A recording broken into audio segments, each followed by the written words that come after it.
What's up, everybody? It's your hillbilly hippie Steele Turtle. So I'm going to date myself a little bit here and tell you guys that I grew up in the early 2000s. Shows like Fairly Odd Parents, Teen Titans, The Grim Adventures of Billy and Mandy, and SpongeBob were shows that I was glued to. You know, as good as these shows were, I never thought they would prevail like The Simpsons.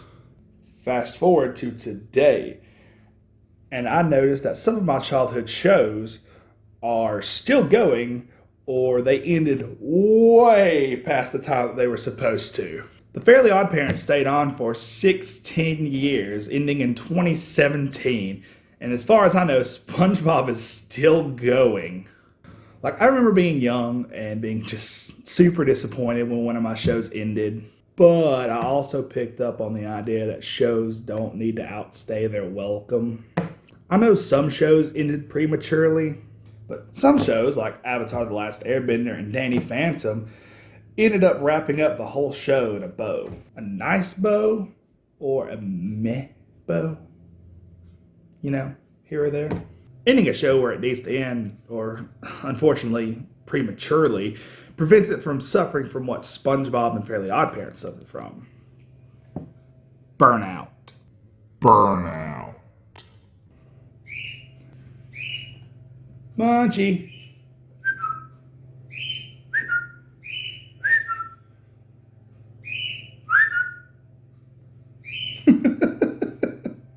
I'll go ahead and apologize for them. Hell, I'd say the burnout reaches beyond just individual shows because it seems like they like to keep rehashing old stuff. Now, in the year 2020, it seems like these creators still don't have any new or good ideas.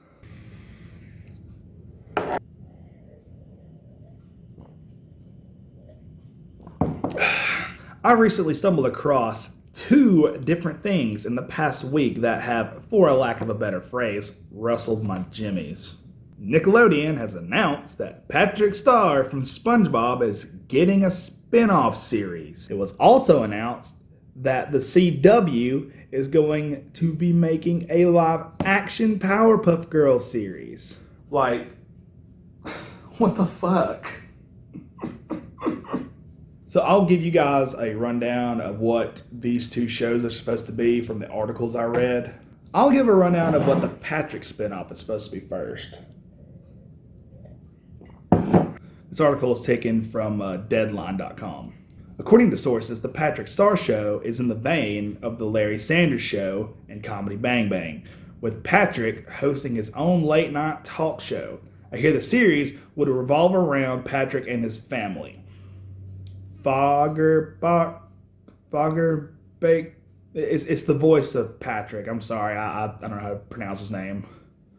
Is being joined by largely new cast voicing new characters, with SpongeBob cast members expected to make occasional appearances reprising their roles. You know, Patrick hosting his own talk show kind of gives me flashbacks of the Phineas and Ferb talk show.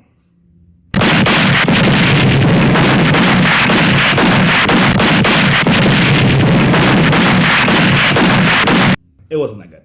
Despite the fact that I know the SpongeBob brand has given the Nickelodeon empire its hoard of Dragon Gold, and the fact that Patrick is one of their more marketable characters, who the fuck asked for this? This is just a company's plan to make some quick, easy cash by stomping on a creator's grave. You know, the show, it seems harmless enough, but at the same time, it is harmful in the fact that people, especially children, will buy into this.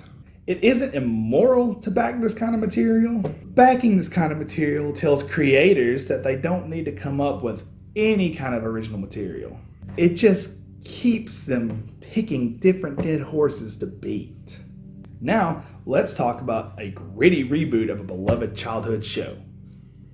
Now, I think this news is super recent. I mean, I just saw the article on it the other day, so I'm guessing this is really recent. Seeing this news, though, was the reason I even wanted to make this video in the first place. So I'll read what the synopsis for the new Powerpuff Girls is supposed to be about. This article comes from thevariety.com.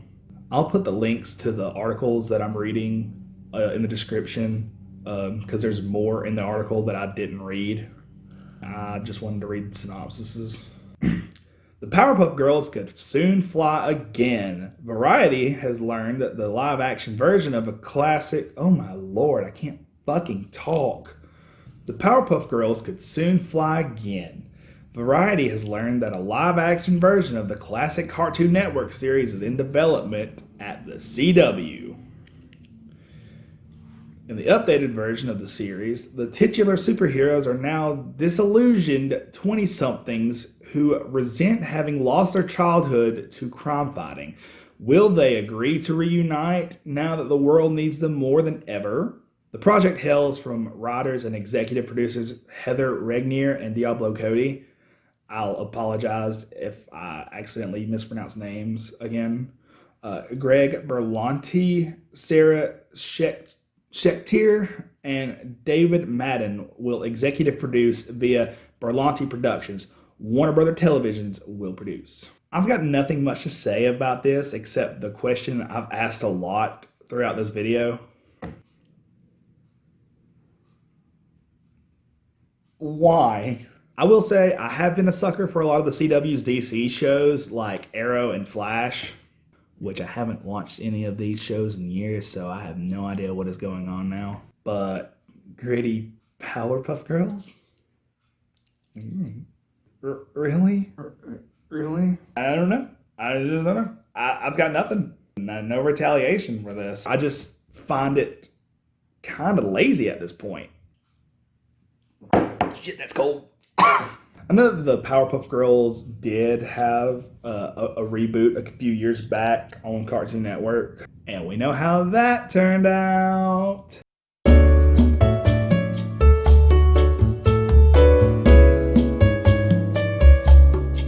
I don't know. Maybe it's stupid for someone like me to complain about menial stuff like these two shows being made, but I feel like people, especially kids, deserve much better, more original material like what SpongeBob and the Powerpuff Girls were in their heyday. Also, keeping these shows around or constantly rebooting them is killing these shows' legacies. As a wise man once said, you either die a hero or live long enough to see yourself become the villain.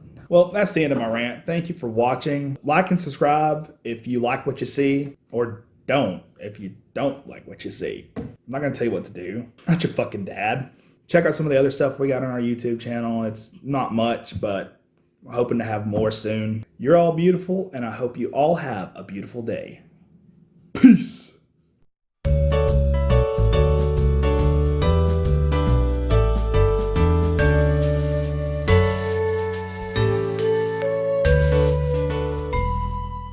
As a wise man once said, you either die a hero, or you live long enough to see yourself become the villain.